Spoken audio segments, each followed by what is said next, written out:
made to get a contractor back to site to complete outstanding works. Ajumano yademana fi atwa mu busumi nan ne da edikan nanka esese busumi du ya atwa mu nan ne da edikan ne wawie nanso adwuma no ba bia esansi kasem wana eni honti na mo mafiri ahyiam ekọ across no so eno so eye brofo kwansini aduanan so ene akire ponkron 47.9 kilometers eno so omo hwe na contractor na kono akwakoye ni nyina to 42 has been awarded under the contract rehabilitation of HCM across Odan Road. This project was awarded. The works commenced on the 7th of March 2020 for completion by the 15th of September 2023. Progress of work is estimated at 47.9%. The contractor is currently not on site, and the project has delayed due to payment for works done. Thank you, Mr. Speaker. Sansemi eye nia oswafo hwe akwan ne akwantempo so onmunyamfo governance Kwame Agboja ede etudwa ewo mrahye badwam Kani waswafo ya ne washo my Ghana sika samso eye Dr. Amin Adam wakasa watch se hiama se ye de nhihye ya no wode betimi abasane a ye betimi ede atutu sika samso wo my Ghana mu na aboa na aban na wote so kwaje besia se ya wontwa ne num na mum wo betimi ede ye adwuma wose golden rule na ye kan wase wode wani chiemu wo UK man mu se ya wo guso a wode ye adwuma papa wase sa sika na se besia ne sa aban na betimi akwaje de na so ba wase wo hwe so betimi de bi adwuma se ne mebu num ebetimi enye biaye wade sanse wo nyina akoto dwa wo my Ghana mra sebedefie bra na akohumasika no wo twe apo wo ho I've already described this budget as growthless and jobless. It does not offer hope to the people of Ghana. It does not offer hope to workers. It does not offer hope to teachers, not even to investors. The confidence levels in the economy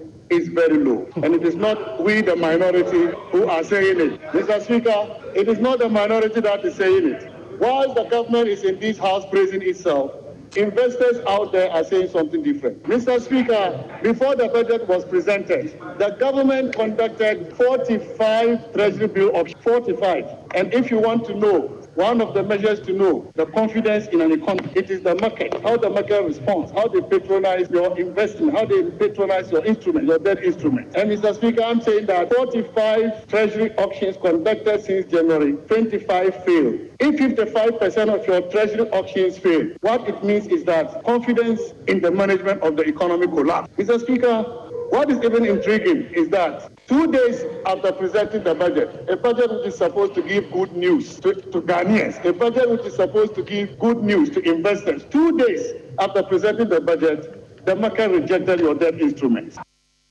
And here you quote here Dr. Amin Adam what also chese bra na NDC aban ba na sem oka ne se Ghana for ye bam moan ye behwe mo nanso aban ba ye no ne gina ye sie pa wo si ne se wo kwa akoto wiem hyen. If they were to buy 2 helicopters to even replace those that were involved in accidents, I can understand. But 4 helicopters, at the time you are telling Ghanaians to sacrifice more, you gave workers 9% and you are asking them to sacrifice more. Mr. Speaker, the minister did not give the cost of these jets they want to buy. But conservative estimates show that it will cost us $1.2 billion US. Hey. Mr. Speaker, this is not a government that is concerned about the people. Workers are suffering, teachers are suffering, farmers in my constituency are suffering, Mr. Speaker, and then you want to use that money to buy helicopters and presidential jets. Mr. Speaker, the 2026 budget, when it comes to capital spending, the 2026 budget cannot produce growth, it cannot produce the jobs promised the people.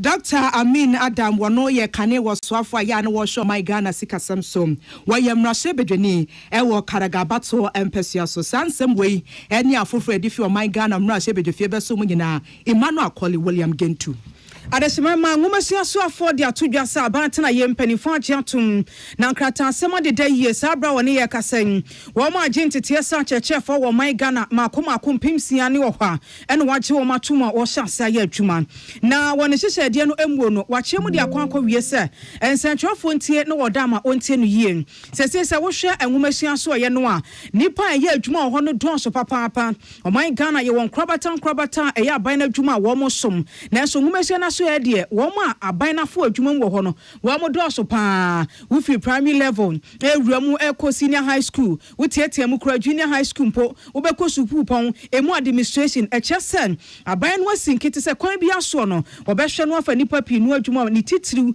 nwomahia no aso ye na ensentrofo enhia mu dia opani ye ode sansami tu twan ana ensentrofo bisa ne se ode sheba wada ama afi 2023 teacher trainees for so se aban posti wo mu no so eno die mpanifo gu so aye nhyehyeye kra no a enche emu nsensebe piegya me ate ase aban no ate won sufre ama onu o maka se o maye bibia wie kra enche validation na wo mu ka ho asem no ebekọ so na ono kra na hwehwe na so kakra wote se wo mu ye demonstration e wo sa kwan ne so.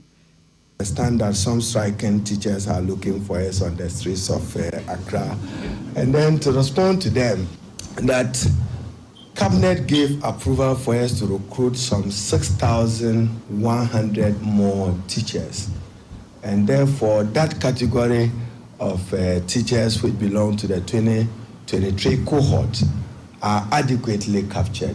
I'll be surprised if it is the same group that is on the street. They rather should be looking for us and going back to offices for purpose of audit and identification to be restated to be paid. Mama Openisa so di to just say Ghana man penny Excellency John Dramani Mahama wado school kita ne mudiam se ekwan bia so obesuma cheche fo no aso yiye ne titiru eye bia ya wo mo beda sore nya asomdwie ne watime akogina nkora nim akira de ne science acheche fo affordable house no wo se aban de hyehye egu akwam. And then on teachers bungalow, as you recall in the manifesto, we promised Teacher Dabre.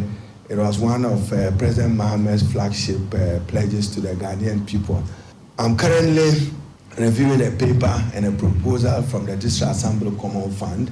And District Assembly Common Fund, GET Fund, GSOP, the pension fund of the teachers, and the Teachers Union, we intend to embark on a provision of 50,000 housing units for teachers under the administrator of the District Assembly Common Fund was in Morocco a while ago, a few weeks ago, to engage with some of the partners. What we need is to identify what the funding mechanism will be for the delivery of it. Adesemema onomonya for high na dusi chemu de koko wie saying what they say be to Jakrampo ansana National Science and Math quiz in Ebekoso. Wakansa Ghana ban aye hyehyeye e wona hye ho enhyehyeye ne yese ene wo hu sa ba tane asuafo per category A school e na B no ene nti ye wo schools ahodo no bia wo mo so mode mo so anim ne wo mo hia ye be pagya wo mo mudie no ayese ye be ma suku adan bia ka ho enkonya wo mo hia akade achechefo hia wo ho ama de kira kwa animu no aban de be ka enunti sese category A and B no abane de pinu e ba beka ho na pagya ne ho so akwa anu nya dodo asa no a ebeboa papa sese kra de o se mankanso senior high school na no National Science and Math quiz no wo mo bo mo de papa nti sese ye ya boni beka se automatically ye wo film enye ye wo mo ka ho bi. We would expand a number of category A schools, and we intend to expand 10 category B schools to A and 10 category C schools to B, and then expand some areas. And then to many of the schools that may be listening to me, on my way here, I have added Mankrasu Senior High School based on their performance at the National Maths and Science Quiz. My heart is warmed to reach out to them to know that the country appreciates that, given the deprivation, they have demonstrated excellence and academic pursuit. So I'm still monitoring. There's also a school in the Eastern Region, Kade, where their student became a best science student, yet they have no science laboratory. I'll reward them with a laboratory. Afọ penisa chemu hyehyeye aban di gwa kwemu a Community Day Senior High School makoma kwaduasa bi aban no hyehyeye se wo bewie. We intend under the $180 million to complete 30 Community Day Senior High Schools, what is referred to as the E-Block. So I recognize that the Director General of GTEC is in. When I get to teacher education, I'll come to you and see what we're able to do together. And then for higher education, we want to establish 2 new technical universities in Jessica, Techima, and Damango. But now Damango is getting the University of Science and Technology in Damango. So I may have to take a decision but in consultation with the president. Originally, the thought was to situate a technical university in Damongo. Adesemama yangumesi aso ye wo man Ghana mo panipa wadano onumanyafo Haruna Idris sansemi nyina yama ne bofo Naomi Obenewa na desom yen Absafo yen to akase bono so afo hwe mpatamu amemu ehihye so onumanyafo Ahmed Ibrahim de atudwa se dia Ghana ye ne hu ninti afi bia ye boka America dollar no opepepem ahenum na wose woni a ebesi na ye kase ogya wo nan e wa abontene kwa na ekosoro ena fie bebre wo ho nso a egyanan bia eni fie ho ayese fie wura no bebre wo ho a ehia wo mo se efie no wo sie no wo de egyanan bia ebehye fie ho na ha dwene pa se ba bia wiase aduro ne obi betumi asifie na egyanan bia enimu 2023 population and housing census near Ghana Statistical Service the buy and say we nipa 100 emu 25% per Ghana and a household toilet money will be share, and this represent the middle elite. Apart from that, omuya sharp and a dozen ubeko no be lie, and all these things as world leaders or as national leaders I said yes ye sharp no every home. Afi 2012 Ghana Statistical Service a survey no mo can say afi bia ahunidia ye ntimi no kwansunti yes sika American dollar no $290 million, and that was 2012 into Saudi inflation can one and then many will say as a country like Ghana yes say sika American dollar no be $500 million every year. Na onmanyafo Ahmed Ibrahim say if you be no ho a say omo wo kurom pa obeka sa hade nke kurom ese ko onom wagya na bia e wo fie ho enso so ebini ho. So we no wealth toilet there as a ministry representing the government. Yenye we from there was here. It was on my morning nyina obi ade na ho odin ba na ye kutia open defecation. Presidents nkwanti minye, government nkwanti minye. Na regions mbiansa open defecation no was e Ghana pa eye upper east region, north east region, and savannah regions. Omo 40%, 38% and 39% respectively. A buying yana family as lower middle income country. Entering Kobane say the Liberia for Kwa was catching homo, Cote d'Ivoire for was catching homo, Senegal for a way limit homo, or Munina about the sign. Na oko asya ehwe enyuma dansie earnings wansuwa ensem so a senior wash officer Mame Suzy Abeidu enso gina ne soafo anamu kan say asye no so bon ho modene sebe ya obeboa ama manfo anya ezupa anom na aboa ahye ahenidie mu kena ewo man mu. Access to safe toilet is not simply a social convenience. It is a matter of public health, human dignity, safety, equity, and economic productivity. Poor sanitation contributes to disease outbreaks, malnutrition, environmental pollution, and loss of income through reduced productivity. It also places women, children, the elderly, persons with disabilities at increased risk of harm and indignity. The burden is heaviest on vulnerable households and underserved communities. For Ghana, the significance of World Toilet Day is particularly strong. Whilst progress has been made, millions still lack household toilets and rely on unsafe communal or open spaces. Abdullah Dasmani and all this Amani Ebre. Managing Director Adama Ghana Water Camp Limited, Adamunta Wakilu, and at Wakasa Watches, a Bremudia, Sabe, Ato Atadra from Pioto Bremi, Baby Duno, Ayat Dene, Ediama Ghana for Nigna Da, Aye Galamse, Tuna, Yakan Wasama Manfo, Enti, Bonsan, so same.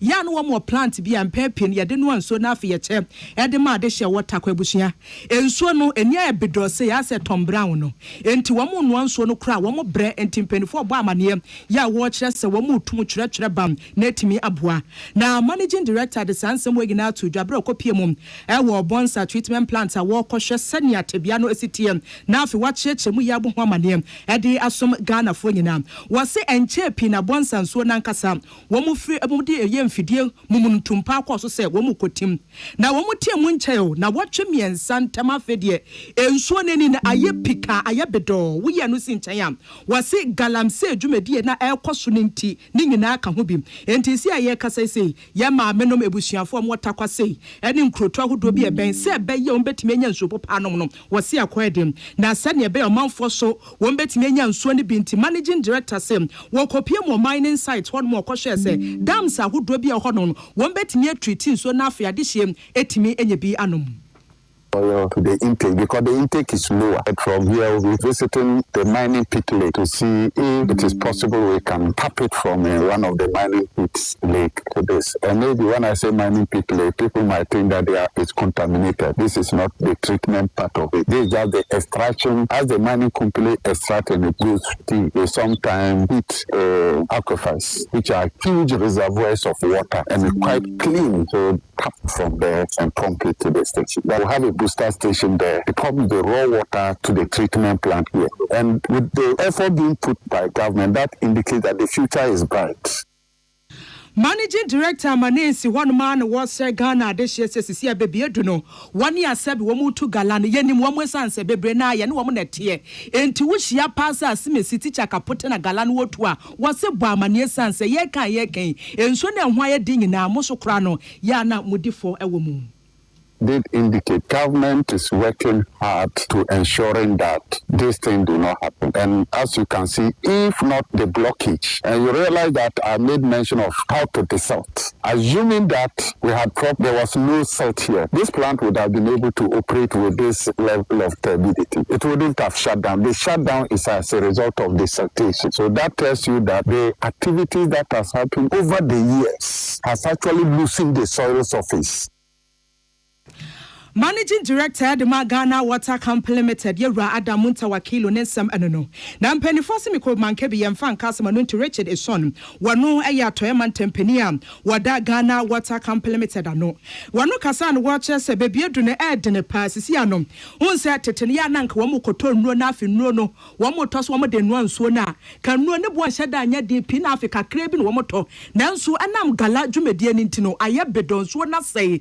Enti kanisi kana nko benya sisi ade tisa wo ya no double wase no ekotia wo mudwumedi a wodie and then Takwa in its environs. The river or the raw water that supplies the plants is a Bonsa river that you can see. We have a lot of challenge with the source of the raw water, and the main thing is siltation of the dam. About 2 months ago, the plant was shut down. The whole mine was not supplying because there was a lot of silt and raw water was not coming into the plant. We took the pain to dredge, remove a huge tons of silt from the river, and then the plant worked for only 3 weeks, and for us to see that the river has been fully occupied by silt again.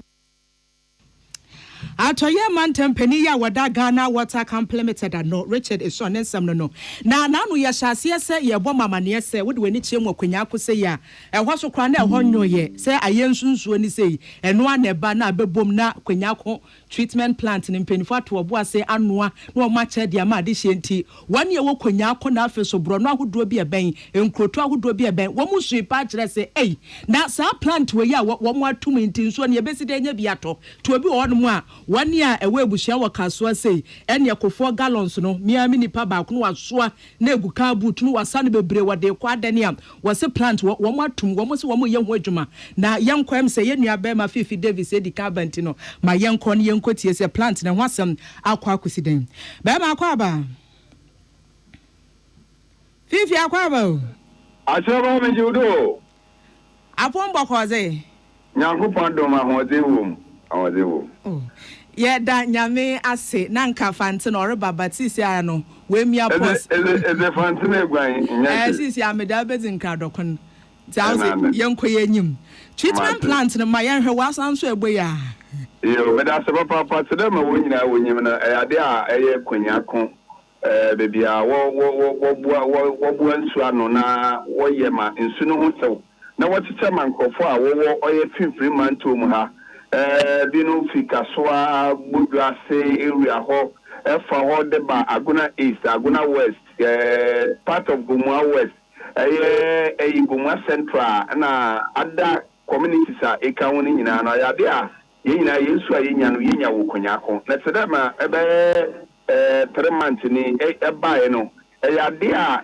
galamsey a wotu ewo osiem ena osino na ade no wo bloke no galamsey fu no bloke aye nsunsu na ngasa na wode wo galamsey nti ma efa ho no a eye nsufi no ene na eba nti ma aye su no ma eye no na tede eye ho a wo ye nsu adwuma no wodandan yeni a ntumi yesu papa mpamba ama yenyina yenimo yenna nkofu kom amafo a wotu nsu ikra bi mu tumi ye wagadre bayije nkofu skade wo botu nsu ama wo ma wodi gwan nsu samba ye nsama na ye kan wo ye ria ha onye ye kwa nyankopon adom penyifo wotu anamon wo de kosa osino na ne tabake mu wo na wo block nsu na nyankopon adom nsu so etoi ye ka ba ye 1 month ago nsu akase ba ye nan kwa toi klaso nti ana wo horo sa nsu ni nyina mama ayi nsu no nsu be nsu na bae no edu ma wo botum wo de ayi nsu nti ba 1 month ni de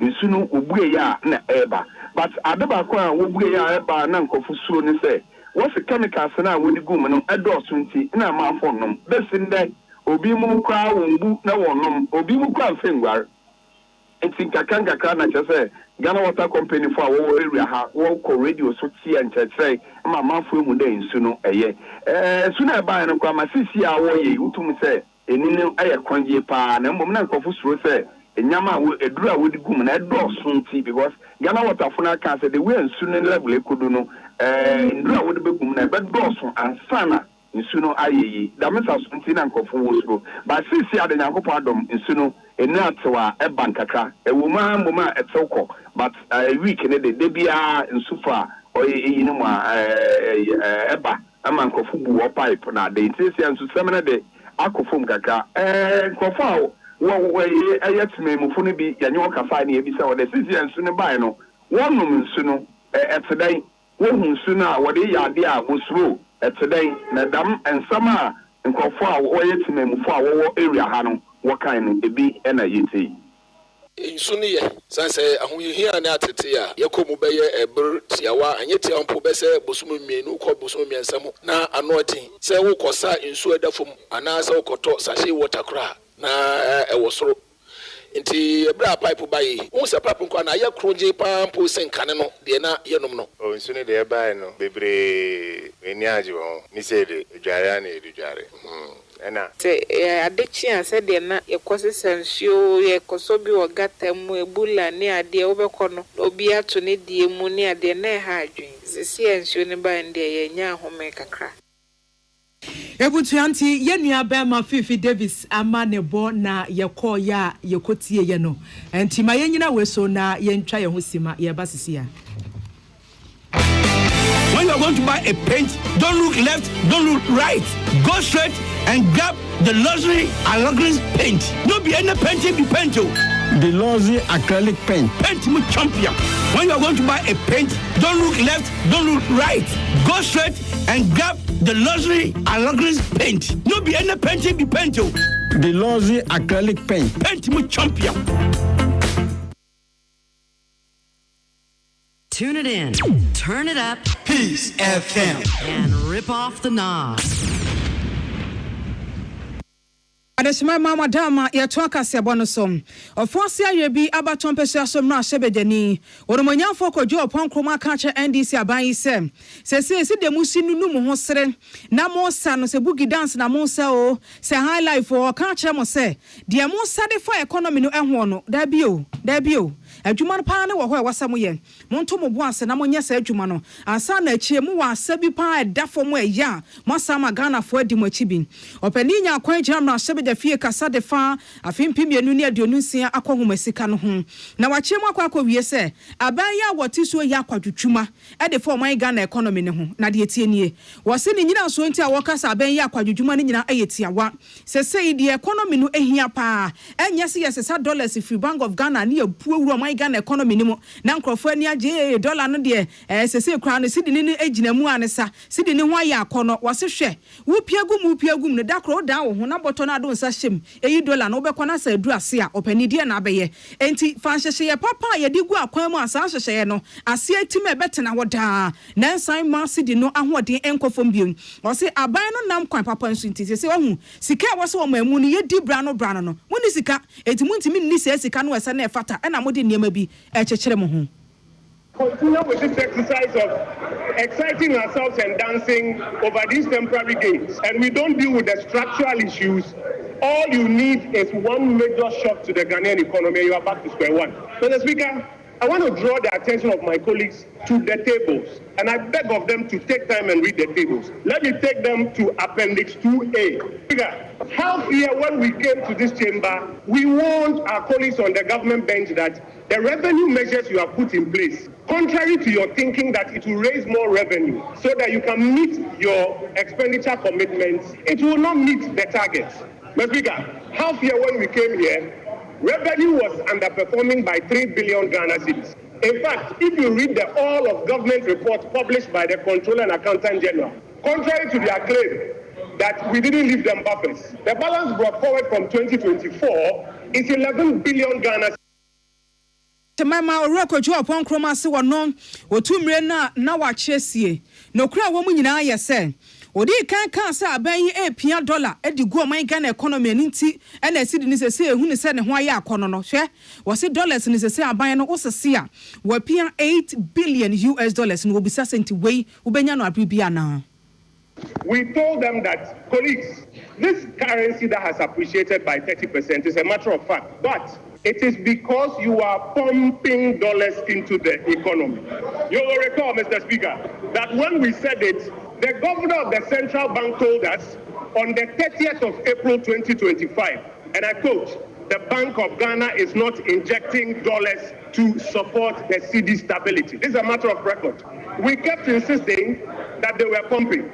So when the Bishops' Conference visited the President at Jubilee House, they inquired of him that, Mr. President, the minority say that you are pumping and that the fundamentals haven't changed. Mr. President told them that no, it's not true, and that it is effective leadership that was leading to the gains of the city. We kept reading the summary of economic and financial data and telling them that, colleagues, you are pumping. It took the IMF to draw their attention and ask them to stop, and then the depreciation resumed.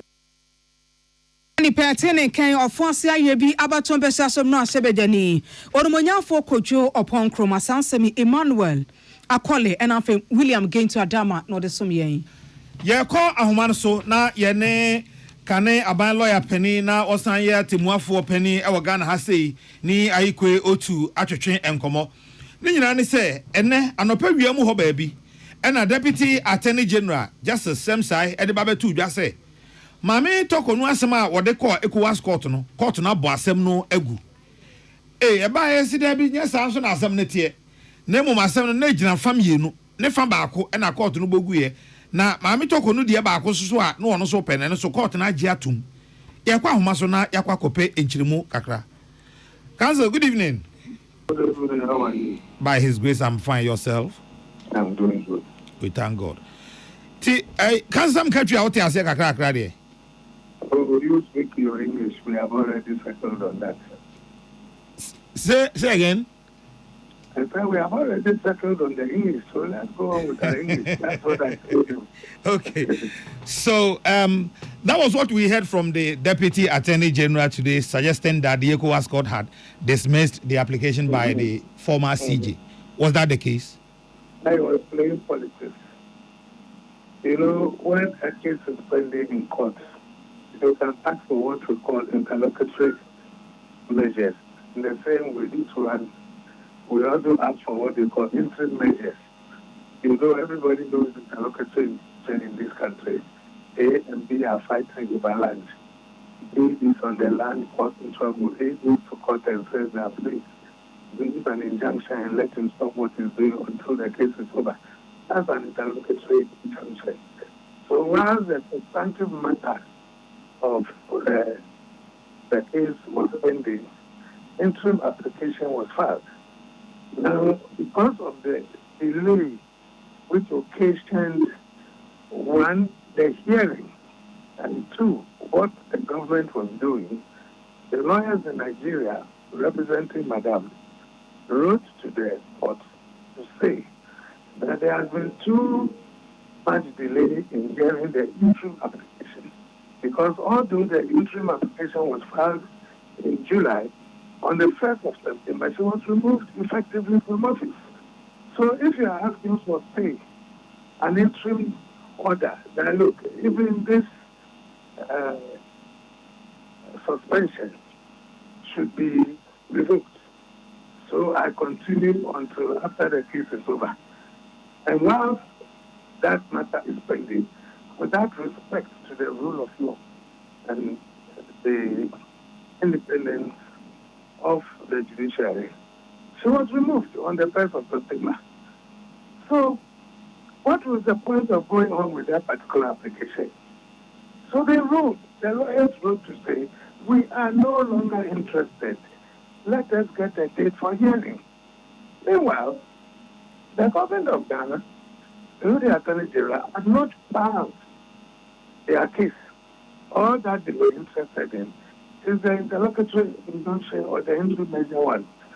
So the court today said, yes, as you people want, we have this that application filed because in any case, there was no agency. And you can agree that there is no agency. Even if she filed it late, at the time she filed it, she was still in office. She was only someone who had been suspended. But then on 1st of September, she was removed effectively from that position. So what is the purpose of this? Let's go back and hear the main case. So the government has been ordered to file its response within 1 month so that the courts can go into the merits of the case. That is the real position. In other words, their preliminary objection, which they took against the court's jurisdiction, has been dismissed, and they have been ordered to come and face the full because of the law. This is the position. So, for those of us who do not know how the ECOWAS court operates, people have questioned the jurisdiction. Others have raised it as a substantive objection to Madam Tokonu's application. Now, educate us. What is it about ECOWAS court? What does it do? Does it have that authority over Ghana to say that, okay, Ghana, what you did to the woman is not good, go back to it, go back to the basis? We just want to understand that jurisdictional issue of ECOWAS court. So let us say it's like any other international court. Individuals can sue their countries before them where they feel they are not getting justice in their own country. In this case, where there is a violation of human rights, even if you have gone to court with Ghana, the ECOWAS protocol says that you can still file your papers before us, and we will look at it. Now, their position is that there were about 5 cases pending before the Supreme Court in Ghana.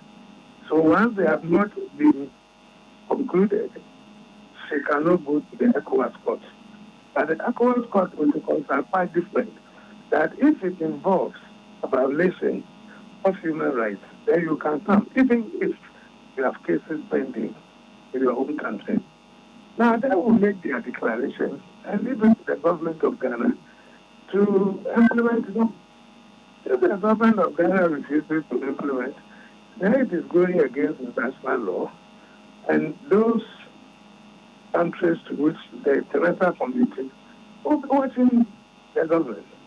So it is that moral authority and sanctions, and not necessarily sanction, but how people will see you when rulings are given against you and you are refusing to obey them. What sort of leadership are you showing the people? Do you then believe in the rule of law? Those are the,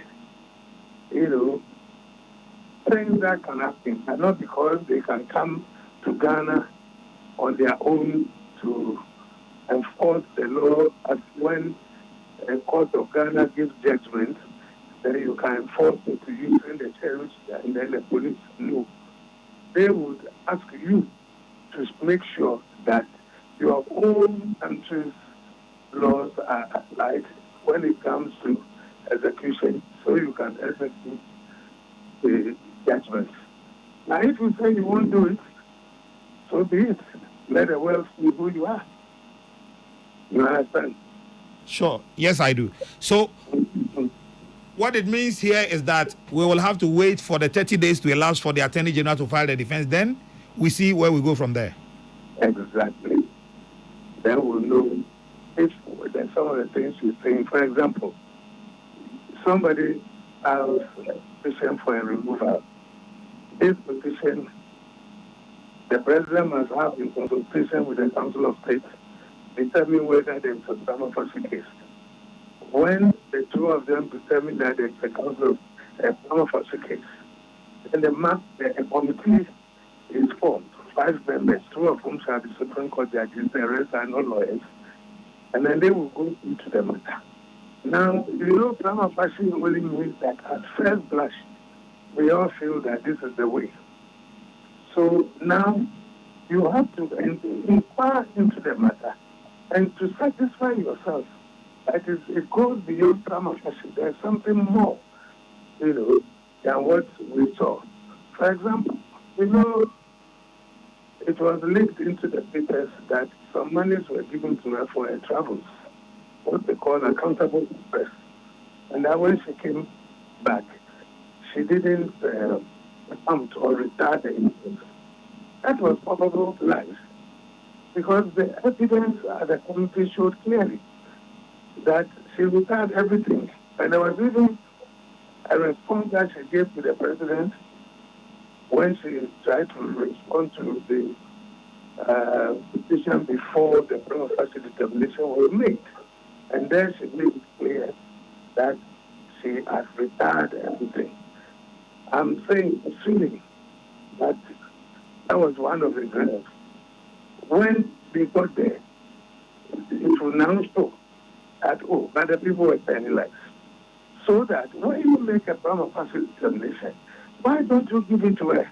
For her to know that these are the issues for which we think you should answer. But all they said was that we have given whatever we have found to a committee, we have set up a committee, go there and let the committee go and defend yourself. And the person is asking, what am I defending myself against? Where are the charges based upon the prima facie determination you have made?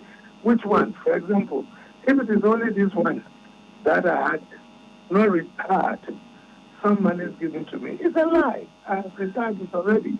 But as we speak today, they have refused to serve it with what they did in terms of prima facie determination.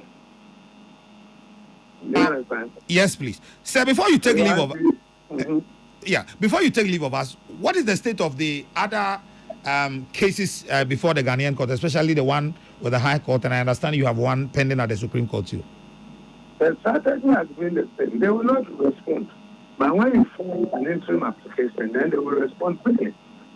There was one in which we asked for an interlocutory application to stop the hearing.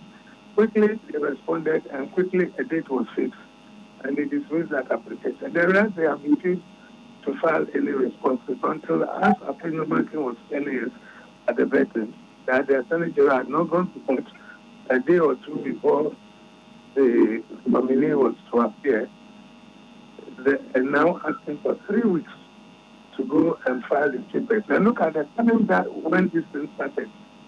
They are not filing anything. It's not in the High Court suit. When we filed one for personal rights, they didn't respond. Then they quickly filed what they call a notice of plenary objection that the court cannot go into the matter because the thing was held in camera. And so the case should be dismissed. Quickly, a date was fixed for the hearing of that one, and that application was held, and our application was thrown out. This is the thing. All we are asking for fairness. Let's just have fairness. Okay. All right. So thank you very much for your time this evening. We hope to speak to you another time when the need arises. My pleasure. All the best. Pleasure has always been ours. Ni Aikwe Otu, former Attorney General. Now Osanye Swa for her attending. So now some not of a boomwa ne say. asɛm no sɛneɛ justice slam sai esi ɛka no na nyɛ saa na tie pɔtee de asɛm no tie paa ne sɛ maame tɔkɔ no asɛm a ɔde kɔ court na ebienu de edi kan na ɔse yɛnsi poama committee no kwan no ma anya ɔmo adwuma nanso court no se ebra maame na nkasa de asɛm no ba bɛ na wɔn sɛ yɛnsi poama committee no kwan no na poama committee na yɛ na adwuma na wie mpo a ne santi wɔn hunu hia bi asasɛm no ɛsɛ hia tie hɔ no ɔmo abo agu de ɛtɔ so mienu ne sɛ maame na asɛm katabaya nkasa ɔde kɔ court no ne sɛ Ghana etiatia ne fa ahudie so etiano na court no ntie nka mima no eno no de court no se attorney general de krata abeda court no kan se Ghana ya de hyeman ye de ye ho enya court no ene betimi a kire Ghana ne ayenye court no ni tumi e wo Ghana so nanso court no ka kire attorney general se o wo sa tumi no esan se ebibire mu ha sei krata ne apam a ye nyina ya ye a ye de ensa akwa ase se ye de bepre adasafa ahudie ene ne nkankro ne mpuntuo no Ghana so de nsa hyase bi ntuntimi nyu mfrim e ma ne nye ye nti wo ka ho enti court no ama attorney general no bosome ba ko se ono so mfa ne krata meda court no na afei court no ayese obi abodua ayese ene pi so ti ono so akopi onko pi so wo pi so wi a na afei court na tena se na wadi asem no ena me bisa ne bio se ebi so aka se court ono eti ne ba bi de o eden ena obebedi asem ka che Ghana asem munye se na o se o se ya mansan nyina mu asenie na wo do nsa hye ase bi ne de se court no di na ye mfa ne se ekoma ma me tokonu na za wo ka se unni so a amansan nyina behu ehu nipa kora wo ye te no ho asem ne de ewo ho ena mbisa ne bio se na yedim se omo wonsem bi susu wo Ghana court no eno susu ena o se atani general we unim no ho ne plan o de ye adwuma ne se wo de asem no ko ese wo de ne nyi ano ko na court no nya ko di asem na onkoda na mmra sese ode ko no eso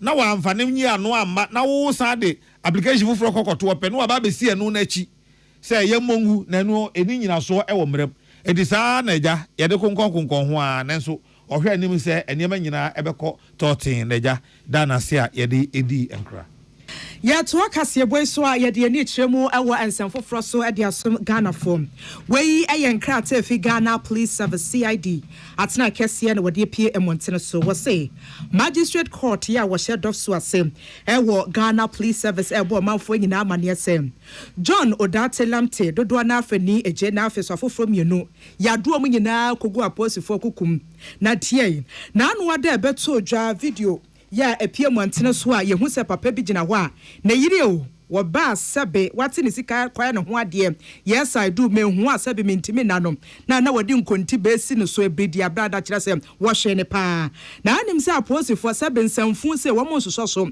enti wadi a wadi to dwa ne se papa no ya bo ne kwadum physical assault na kire se wade ne nsa akeka maame no e wo kwan a entene so Domestic Violence Act no 2007 Act 732 sections 7 ene ne bo ebram sections 1BI na afeso section 32 na watro so ya wo ba amane a wo kire se enye papa ne pa ne e che no ebusua na nkasa ase wo mogye ne mu ne nuanu mienu Louis Odate Lamte ene Grace Kushi Lamte wo nyina so ye bo mo kwadu se wo ka wotia pam so wo bedi bone threat of harm no enu gina section 23(1) Section 74 Criminal and Other Offences Act no so 1960 Act no 29 aso wase enu se ne enti aye bo mo sa kwadu ne se bra video no pie wo social media no so no woni pa wo hu se ensamfu ehyi pa papam wata hwe ne yire dodo we tenant ewe busuafie honom to hu se ade ne papa na so ase a wo hwe ma me ne pepepe en wo twe ne mobile phone so wo twa wie ya en wo je mu tunsam eto social media no so enti papa John enuanu mienu hu se dabi sa video we pepi abonten we de wo hwe dem honom se ne adan ne ahyehya na wotimu se eyewura we ya female tenant we en yes ade enti wo kɔ no so anka wo mo kɔ akɔbro no na so aposifo kire se wo mo kopie mo honom ti abro no nyade a etimi eba so se nipa miensa we ya ye kan ho asem nyina aposifo ebo amane a wo kire se wo mo da Ghana ban hukum nyame ya adom a December aboso ne da toso miensa wa fi mum ye besan so afre asem no ni nyina ntwenhia Ghana Police Service mpeni for their tuja watch say maame na ebusuafo manimu ada ya bo no bra no wabo adeja no wote fom no besi na ye kase se na no wada bra na ye ne Bridget edi nkomo no wa chechem se be ma ne de ahwe no wo yi ne yemfiri na komam so wo be hwe ne pa enti wo bo na tietia ne phone no so se no enti besi ne ya ye kase de maame no se bia wakwahye kasoa so okọ ne krom so okọ tumu so okwan fa nya de ombetimi akire to de Ghana for senya mo wodom na mo ye ne dade ma Ghana Police Service no bebi bia maame no wo no se wote yenka e wo Peace FM so am Ghana Police Service mpeni for se bra na beboa na hwehwe mapa entimi nkoso bia na wo ferenti bia gaganto lady na sempo Gladys ne betimi aboa wase saafo yina hwa Ghana Police Service police station bia ben obi akobo amane se maame ne minim bebia wo hase ne wo hye boa wo mo sane be ya enhwehwe betimi akoso afi asem aposifo di twa ato ne se akoba ne se woni wo mpoproya wa asem hu na bebo amane a wase wo mo ka kyerɛw asanso ahyew bose asem bia de beto dwa bia na enya de a yebeyi wama yebeka no kokoam asem sanya sitie pepepe sansem we na Chief Inspector Bridget Babanawo wano ekasa edema CID atina kese no editor di ni nya na se media bo ho kakakre bi anka me ya de abo Babanawo kafra we di enye ntosio na twi me edi na na bo me pese yo ya da se Adeshima since sound to Shebejani, Reverend John in Team for Jose, and this Abayi the anti-LGBTQ plus bill no yaman yourself. And the one Jinica Crescent say, when in pass and Sanya Babe Tuabano, and this Amanyo Kono, Frank Tinis Albert, His Excellency John Dramani Mahama, and nay awesome Ghana say a first gentleman of the land. Now what Jinamuka such a chepa, sir, one udien, or Bawa Bessia Diano. Now so near shall say man and homeless or Mrasebeje Fee, Aman Penuna so kita super majority ne wadwe ne kakra and now here we are pram to break useboson Reverend John in Team for joy nim ne say human sexual right and family values bill or ye lead sponsor no ne ya kona ma din komo no wochirem say na no Christian Council kwa mampani atena yemu a mampani ka kire wo mo say oh no de se obi anim say baby a Christian Council dwene kon ehwa no wadwene ko akora one de ne pen na ye ready wo twen se mrase be dem fifo be ye wo mo de obo achi de krata na beto nanim a wo be sign the dress and say wakasa de tia eno awie owura Team for jo say mampani ne kasa ye kankan krodo na no Kalibusho conference mpani for ba we wo kan asem foforo na Christian Council say ba ye wo kan asem foforo e kire se pani no wo de asem no e ya amanyosem we have a pension and this is for the Croatia. Now, as a politics, I know why you were winning some feds over the year. Very disappointing. Omampeni, Kamia, as of Fukio Qua, as soon as your patcher or Catholic Bishop Conference, Kusiano, Catcher woman said, or no Casacra, Edine, government sponsored bill, and ever. As of Kusiano, and so can for and then so Christian Council for Kusiano, or the Fede, where Yamfa or one and Donama, Nemo, the parliament, and as a year to be passed by the year, or Nisa Sassi, sir, a year. And the Yakumua. Yemi San say, I didn't see that one man in Penny for a woman and the parliament, and a speaker of parliament, and then the majority leader. I do woman SC bill, so I block one, Bayabo Smina, and more soda and fan to be banished. Asesa tabaton pesa so no Shebejani onwanyan for Reverend John in Team for John. We are pram to break us aboso no. Openi a wo ginemu ewo National Coalition for Proper Human Sexual Right and Family Values. Lawyer Moses Formoni so chair say mampani enye se wo kase ye de ba wo be sign nko an ehia e kwotara saa de wo ye no wonim se ewram na Shebeje fia dom dodo no wo wafa mampani hyehyɛ wɔ nneɛma yie na yɛ de Ghana fo hwɛ animu na enye kasa sesei ɛne ɛhwehwɛ wɔ saa bill no ho Enti Mr. President, nyɛ wo bɛka sɛ bɛto ne ma wo bɛsan ni ɛyɛ de wo bɛ yɛ a ɛmra no yɛbɛ pass wɔ parliament because the parliament no you are holding a super majority na deɛ the president ne NDC aban no ti adeɛ ne sɛ si ɛto aban ma yɛpɛ aban a Ghana fo so nsu na kyerɛkyerɛ o ne aba sɛ election no yɛ kɔɔ yɛ saa issue of LGBT plus and the way the MPP with the former president treated the matter was very critical ne kakupa na Ghana fo ba boom ana NDC fo everything yɛ hwɛ aban wei no ebe gyina pinti na pass ba to reflect Ghana for the MP. Adesemaima Openi National Coalition for Proper Human Sexual Rights and Family Values Executive Secretary Lawyer Moses Fo Amoni.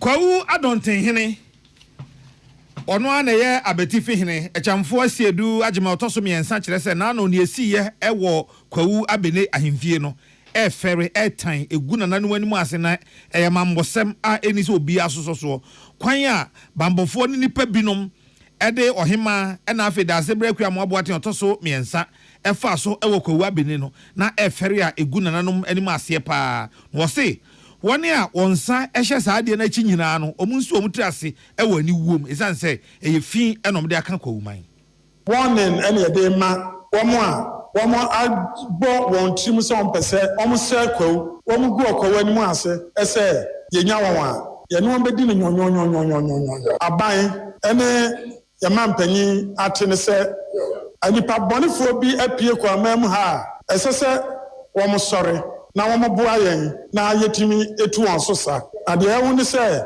womo nam so efa apresifo bi a womo so adwumoni won trim e de womo ka womo ho e ma won bedi atutu asem na anhwe yi a na kwawu yeso ye pagya ye ho bi na mfanso ho a o se sede na no dasebre kwa mo aboaten otoso miensa wo hene mmua o hempon sei no wotin futurom wo pa ne to ase wo ne nan de ne sa buru futuo monchimi kwawu ya mudia kwawu ya afide na ne sekura afem se e ba ne sen ne ba beduru ha ya musa amanfo bi ede video bi ato social media na comment awon o ma wo ho no eye time yesre na eyowe ne bi a okoyine odi ye bre a obeto so ya befa ne maame ene na ho ban bofo ewo abene no ateti bi ofam ne yi obi ofam no wo express ye ewo na nkasa eni padua mu na mama men kan kire mo enti amamre ne ahenie ema ho kwan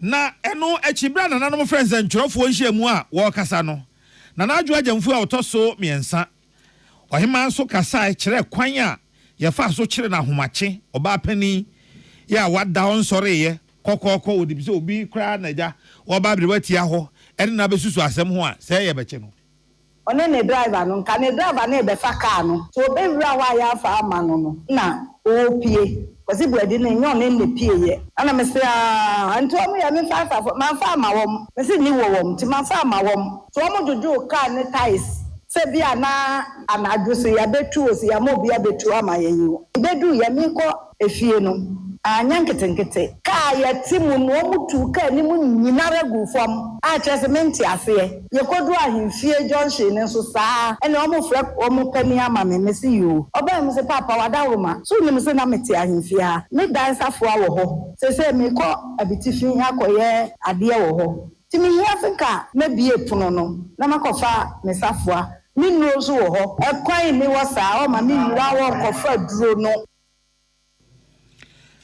nana adwa jamfia ya wotoso miensa kwahima ena ekasa yi na nana kwasi poku minta wotoso mienu ono eye kwawu twafohene ene kwawu tafohene ose ono de wosre pa se Inspector General of Police IGP ni obeye no de asomdwa ba kwa omambia onfamna na mom ne mrantie no eba ho beye saade ne de omo de fin aka kwawu enti kwan bi esese police adwuma de omo fa so no onfom mfa so ye na nanom so ye be tron grata bebre de akyi se o ma na hwehwe mu nya ntem na se de ye jan nti ye se ye bubu prami na ya sesa na ye ba bebre free on se na ye so cause si ase ye so kura wa se na kunti kan no ene ye ma ayira no ye be ka se ho na afa na be yi se eni na wotwe se de ye ru agp aka no ye ankasa so beta akyi na wotwe mu no nia ye hia no ye be bisa fi ne ho ye nsaka na fi ho na mo ye betu enya de a ye di ato o se ye kotra dabi yantentra if is a hoye fie aho ne obi ade ya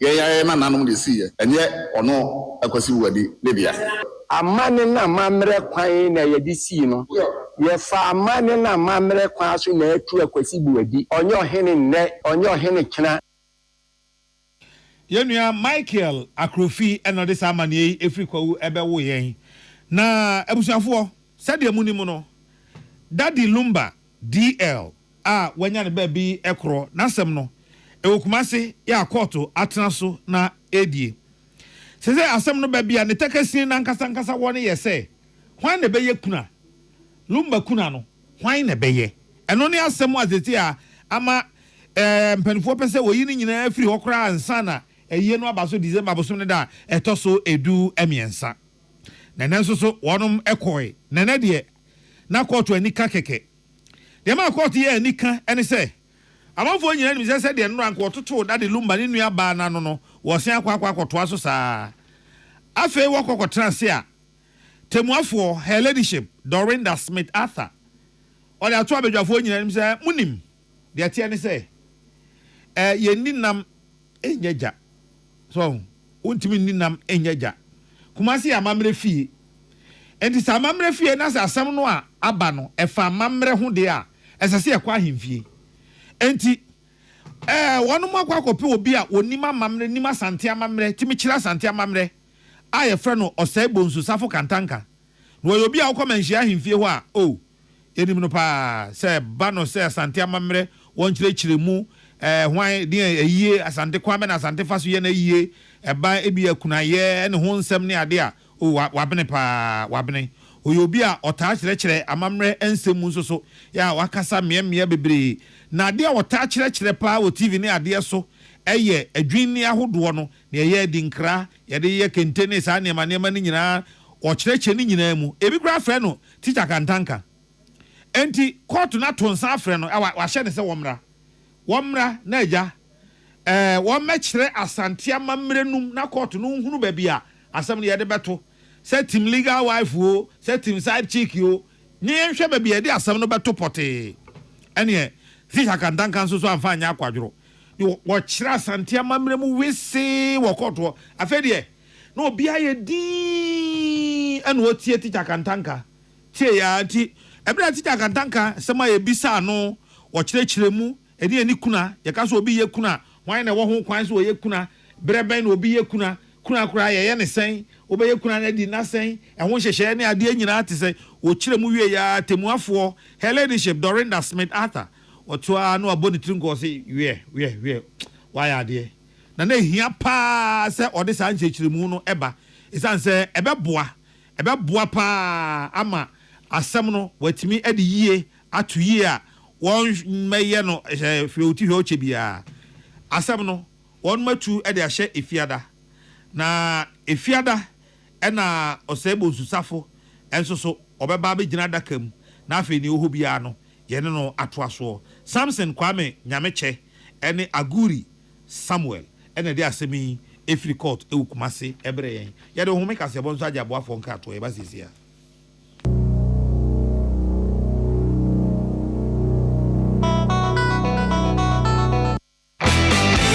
Going to buy a paint, don't look left, don't look right. Go straight and grab the luxury acrylic paint. No be any painting be paint. The luxury acrylic paint. Paint me champion. When you are going to buy a paint, don't look left, don't look right. Go straight and grab the luxury acrylic paint. No be any painting be paint. The luxury acrylic paint. Paint me champion. For the idea too bold to ignore. The dream that keeps you up at night. The plan that's waiting for the right moment. Well, this is the best time to make your move with Stanbic. Our rates have dropped. With our personal loans, vehicle loans, consumer finance, solar loans, home loans, and credit cards, you can turn your plans into progress. And your next move is unstoppable. Visit stanbicbank.com.gh to get started or call 0302 815 789. The luckiest, luckiest everywhere, for everyone. Happy birthday, Mintinka Keko, Miniman Kasa. If you say the luckiest season 3, Asayaba. Afe mami chewo ekwan a wobefo so nye wo ticket but star 712 hash na dey ehihye no so to wo ticket ana se ko internet no so na bo thelluckiestafrica.com se bia me community ticket no so na you lucky number wobetumi so ama system na eyibi amount chere ahia wo pese wo tua every 1 Ghana cedi kosi 5,000 Ghana cedi Wobetumi mpo ato tickets no ama obi foforo. Ye obi hero. Wopese wutia enye den kra. Sa wo Ghana, for mobile money tia. Na sa wo amanone dia, for bank card tia. Ticket bako ebo sika no ho empay ahanum 500 times. We a massa ye pay. There will community de benyanso. Betimi aye emoho edu 10 times. Inti yen kambom na yen lucky. Na lapo bebia. Shamo hoso enye ma wona wondi infie du watching. Luckiest jumedie yi enele imrata chire wo Caritas lottery platform no so. You know Christmas hits different in Ghana. The jollof is on fire, auntie is dancing in the kitchen, and everyone is fighting over the Go TV remote because Go TV is their happy place. For the women, it's enjoying the latest Aquaba magic dramas like Masasi. For the kids, it's the fun and adventure of Paw Patrol. And for the football lovers, nothing beats live Premier League action on Super Sport. This festive, Go TV is truly your happy place. Dial star 759 hash to stay connected. Go TV. Love it. No matter where we are, Africa always calls us home. And here in Ghana, the call is clear: to power growth and create lasting impact. At Stanbic Corporate and Investment Banking, we are creating giants and connecting businesses. From financing bold energy projects to enabling cleaner, reliable power for industries, we are fueling Ghana's transformation. With our support, Gensa Energy is delivering sustainable energy that powers Goldfields operations, helping them move closer to cleaner, greener mining. This is a story of how we bring businesses together, create jobs, empower communities, and invest in the next generation. Stanbic Bank, delivering sustainable growth, creating impact. To learn more, visit stanbicbank.com.gh. Tune it in, turn it up, Peace FM, and rip off the knob. Mama nyina akwa ba bi mede ba ye kasebo pono sensem bia wote wo kasebo mu anim. Education Minister dey ato Ghana for nyina anim sa cheche for 6,100 and a year fa wo mo ewo adwuma mu. Local Government Minister Ahmed Ibrahim akasa kire sebe senia Ghana for bi yeni ehu ni ntika ya bo ewo wo man ho afi bia nom eye $500 million afem. Kani wo so afọ ya na wo show my Ghana sikasem so. Dr. Amin Adam akasa kire ban sem. One for Golden Ruby Emre betimi aboane atoto sikasem eyiem mrashe bedwani ya wogina ho de ma de hia wo ofo ase ayere bi abato empesua so kojo opon kroma no wo kasa kire ndisi abanse na anu ya sikasem ase ekoye kakra bi na mu bose na moza wei enche betimu ni so afi wo so afo ye osho my Ghana ya kwane ya kwante po wo samsom yewura kwame governance agboja wakasa wo kire se swedrum eko ehiem kwan no so nyame ya adoma contractor no ya ne kasa so beba back to site Ghana Water Company Limited in Penny for Achresen.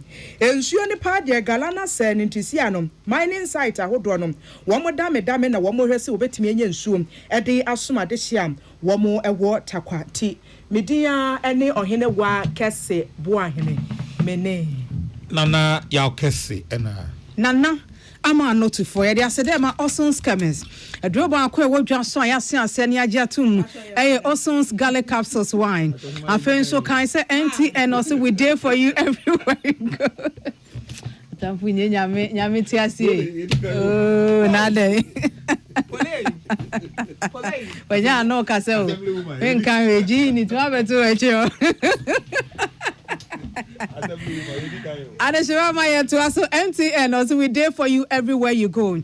Enu yetiawa network no yellow eno kwa na enim foforo bi aka ho. Hisense Ghana Diamond nei yekwo Christmas e fie wo yesesa ho san say everyday prices for everyday people. Fridge ni yesesa wine, ni age electric cooker ni be washing machine ye foforo e wo fidua ni musika kuma bi ni edi ra Hisense. Wo ma so ye na de ye hwehwe rice cooker blender no yensa aka foforo wo ho. Wo bi si ama me de madwuma ne se metu biton me pa cho Hisense de won si kwan ko hwan. Friend was 0302 550000 afei so kai say wudu high sense no showroom bia no a akade na wo hwehwe ne bo no wofom Dolphin roofing system say wo da so da yese wasi dan na do lento adaye no muka che wo mo say Dolphin way ene roofing sheet ayaji atum eno na husuo ne tede ete roofing sheet no de board down so emuna de bia asere eyeko emuna ne se apa no sa na tie ne so mo de ne de empa de biara dan ba che wayan hyehyeye de ama adwumayefo adan ne da won katua no won sikasem efa society no a ti hye no so sa naija uso kwa wanya sa discount no a oni society no ampanifo account apam ho a wo de esom wono Dolphin roofing system se friend was 0543661716 and 0243232818 budget cash and carry Blue James energy drink on the diwo dwasum omo ye de ba ye obi antumi nya bi mu da won adwuma no hote ankasa ba chon we kura na atwemu say energy drink akeke eye drum apadema wo pomuden no kwasem so ye adwuma mreyo abawedie ni mu wunya mpon ye uhia se okenya wa hoode no a eye Blue James energy drink na make am farmer wo nom ne sa se makakra bi na hoode na se kenya na wo bo watwuma to be ton wo rekwa wo friend 020812819 afei 0550010000 Pepsodent cavity fighter nie ene wo madament obi sere no wo sere baba na num sa na tin se akware de the Pepsodent na twi ne sepe enya sa ko nya kukudu nsere sa wadament wo se achi nam no ye den sa so ene makaka ma wosim obi se me de na mu apa ye tutumi se ya aduro ben ena ade twi wo se ye hya se fantete ye manofa hye won adwum se aduro ba kwa ye de twi yense won kwa na nyina eye Pepsodent cavity fighter no a wudu twi na no pa ukoda nwumre wasan de atwi eboa ma wo se ne gyegyina yie eyie num pampan fi ho ena se wuni num pampan so a emewanum ne te da ne da na watumi asere go bi so obrekura onso eche kura Pepsodent cavity fighter say to free number waje wadwencha afa ho no eye 0800 200030 na ocha wo say Pepsodent de wo say ye hu hia papa san so na ohene spices nie se wo mo na me ate ase se enam no a wo ba hwie no ansa na wo ba noa ansa na wo ba che ansa na wo ba grele no wo ba na ye moja nam nko ade a wo kro hu ye pa ma moja ne mfiri hu wo wie a pese kan na pie enam no ho ye oh mesra wa mo betel nam ne de wine uhuru moja ne free hu wi a say ya fish a ye wo fish season wo ho na de apeto so do nsa miamia no na awurawuram na de asi wo kakra kata so si mabi na wa hya ase che fish no na bete del sa so na ye chicken a ye wo chicken flavor no wo ho a wo de be fa hu na wo season no na che se wo ko wanim pepepe wo ye enkwan wi a enkwan ne ba bedu completion stage no ye wo de be som una wo kro no for ya so de wo ho na jollof rice ne de se wo bia signature tune so wo ba and so again ohene spices jollof spices no eno ne de esne me pa chew ukodwomu a to bi kofie wate na memai edura nwumre na nkokasa nche ne ebeba mu amawa echese wo to ne ma de ko no ohene spices no waji ro no be 10 dia wo no oba na te asese wo dwene ne ho 020780539 afin 0244525908 na wo ko wanim JM Ado and Sansa Damenti one slip no ewo ho wo ma tena se ye hwehwemu ahunu se ye adwuma na ye breko dru fi a na hwan ye den ye gu bibra won pa na so saa ye ntumi na yie nti one slip no wo dware wi ansa na beto kateso no pagya atachema no wo spray se kakra bi wo to ho a maka cho se one set alarm na ma no anya dia en na befa wo pharmaceutical shop license chemical shop wadama 0243933160 Ruta natural capsules ni nie ye wo Ruta mixture no wo ho wujibe no mu malaria mawa na agentre ha e wo moja mu no e wo matiko free ho Ruta titanic ne bo wa siesie wu nipadua na wo typhoid fever na se afri wo moja mu adehima ma kanura mienu bom na nom hwade na bedam ase achi 0242 2220 and one ampeni fancho so no asumu ye Ecobank nie the only pan African bank ayenim no over 30 years in and still counting Ecobank wo adwuma ho tia keke sika krabia ba akwa wadwen wo nti wo hunu se enei wo tua nkrofo ka ene se wa pese wo to ade no ebi wo na dwede suom na hu ade no internet so sika no wo hefa e wo account mu Ecobank nko ade a download the Ecobank wo mobile app no anadwede suom transaction besu wo betua ade ne ka ade be chene ade abro afein so o business partners no gisika anadwo da suo mu a gina Ecobank wo Ecobank app no so wo mobile phone ne so na wo de atia wo kana wo kɔ w'anim omo nkwa na nim wo mo sɛ wo mo banking ho hyehyɛ de wonam digital kwan so bo atwuma me pacho Lawson heba mesa so ye nie the virgin doctor na damenti ema ajapade no achesa wo mo ano mabodo nkomio wo mo ano ma ne classico wo mo ano ma ne damusa o eba so wo mo pe ayase achie no de agye animonyam no eye Lawson Lord Kemisha en onya bi no oboboye ena sese wasiesia ahemfie ne kama ntuduru ho a aso obi anwura mu da ɛhɔ yɛ dokodoko kama pa etimi so Lawson Herbal Center wopani die ntia ye fe no virgin doctor no na aduro na be ya ma bi tam gyina fo adi wo masema ma wo mo eni nti sese awade no akyesa no kwasem se wo pe bi akwa kogu wo pharmacy shop abi wo ho afei so doctor se woni ne udi nkomode a fe no 0248 619999 0248 619999 after 0242 133577 cancered mixture arthritis no ade ba ko esuru nyina wo wiase nie cancered mixture onsa na yetititi wo transia ne esosore me yanko na esuo na ahwe nipa nanim ache wo na chichichu kotodwe no meso cancered mixture wono me no a wawie oneto nkwanta wapan trust in the Jehovah clinic atama no de aba takwa uduru ho a na pharmacy kese ne butuo for 0244 871862 ewa takwa kaso anso ya freko 0245 012201 Okanshi Doglin won kra hasen fresi 0244 683583 na cancer Mr. Penny form enye wo so ensum bi ema wen adesimama enye akua da ma na agye ahode anwumre di no nsia bremu kase no esomo abusapani kobna andam ya wo dufu abiam aguna nya krom afei enuanom Richard Oduro Newman Kwatin Newman and a Charles Newman do na frɛ no Mr. C Emma Dunyo Tenu and Afechi Awuno and busanka de ya na reho se omanfo se wade nyina wo maame onana Margaret Oduro Newman na do na frɛ no ya mage ono ene Professor Kofi Awuno a onyan ba bi ekɔ ya no na yere awuja no akire na abusuase ya maame waka enchene egu na otwe da no eba so ewo ne fie 85 na akukujo close a ewo Allied Filling Station Road ewo Dan Soman digital address no ye GA 5607887 GA 5607887 nyame admo chena chifia da ya na eba so ewo Dan Soman chene so maame Margaret Oduro Newman na dodo na fe ne ya mage Professor Kofi Awuno ni krania uja na chiri na ono so adane atoho intifia da ebe mometa busunyachi ewo Dan Soman Allied Filling Station wa chiri hwa na yenie mami na otweda ma bibia enye boko afei na ebre aso Mickey the triple talent